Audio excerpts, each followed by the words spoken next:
Selamat siang semuanya, anak-anak saya kelas 11. Pada siang hari ini kita pertemuan yang ketiga dari bab yang kelima dengan topik strategi menghadapi ancaman di bidang Ipolexosbudhankam dalam mengembangkan integrasi nasional. Tujuan pembelajaran kita, anak-anak saya nanti bisa mendeskripsikan bagaimana ancaman di bidang Ipolexosbudhankam dan bagaimana strategi menghadapi ancaman tersebut. Strategi ini adalah kiat, upaya-upaya, cara-cara yang dilakukan oleh seluruh komponen bangsa dalam mengatasi ancaman. Dalam bidang ideologi dan politik, yang pertama, globalisasi menerpa dunia. Kalau disebut globalisasi, dunia ini mengglobal, menyatu, tak ada lagi batas sekarang akibat media sosial, akibat internet, akibat informatika. Jadi nanti akan muncul di dunia ini pertama gerakan demokratisasi. Semua ingin mengatakan kita demokrasi, jangan ada yang menghambat demokrasi. Akan muncul kebebasan, gerakan menuntut kebebasan. Bebas semua, bebas ini, jangan kekang aku. Akan muncul nanti keterbukaan, gerakan keterbukaan. Sekarang ini dikumandangkan, ingin terbuka semua, ingin ditanya, ingin diketahui orang, ingin diekspos. Ini keterbukaan. Akan muncul nanti gerakan pro hak asasi manusia. Sikit-sikit hak asasi manusia. Sikit-sikit melanggar HAM. Sikit-sikit HAM tidak dihargai. Ini fenomena ini semua. Gejala ini. Jadi ini gerakan ini terutama dari Eropa, dunia barat, digulirkan di dunia ini. Tantangan ini buat kita. Jadi bagaimana Indonesia menghadapi ini biar jangan salah kita dalam kehidupan berpolitik, dalam kehidupan bernegara, ini harus kita tangkis, kita atasi dengan cara, pertama harus ditingkatkan kehidupan politik kita yang semakin demokratis. Maka kita semua mau mendengar, mau menerima perbedaan, mau melihat gejala-gejala kehidupan masyarakat. Baru yang berikutnya, pemerintah harus mereformasi lembaga-lembaga politik ini. Jadi tidak ada lagi yang diktator, tidak ada lagi yang borjuis. Kalau disebut borjuis, ingin dihormati, ingin dilayani. Tidak, maka kita lihat sekarang fenomena di masyarakat ini, kalau ada pemimpin pakai jas, mentereng, nampaknya kurang disenangi.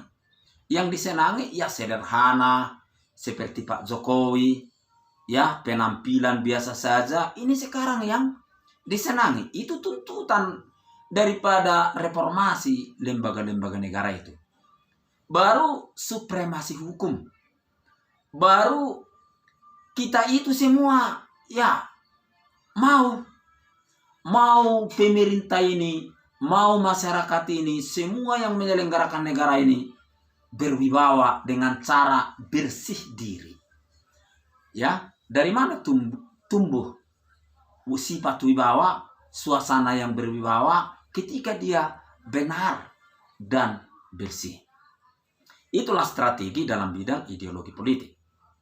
Yang kedua, strategi dalam bidang ekonomi.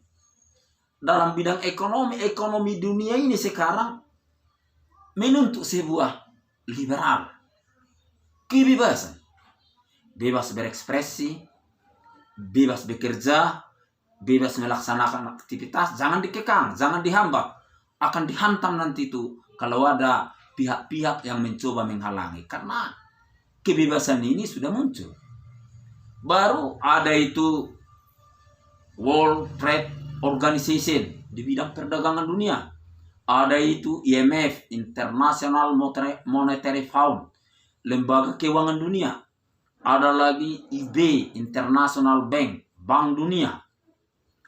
Ini semuanya gejala-gejala ini membuat dunia ini dalam ekonomi semakin menyatu. Bagaimana kita mengatasi ini? Ya, tentu Indonesia membuat strategi agar ekonomi kita tidak terancam. Yang pertama, mari kita perkuat ekonomi kerakyatan. Apa maksudnya ekonomi kerakyatan? Ekonomi yang pelakunya rakyat, dikuasai rakyat.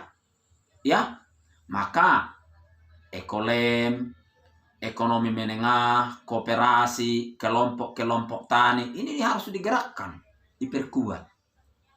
Baru apalagi strategi kita dalam ekonomi ini? Ya Indonesia.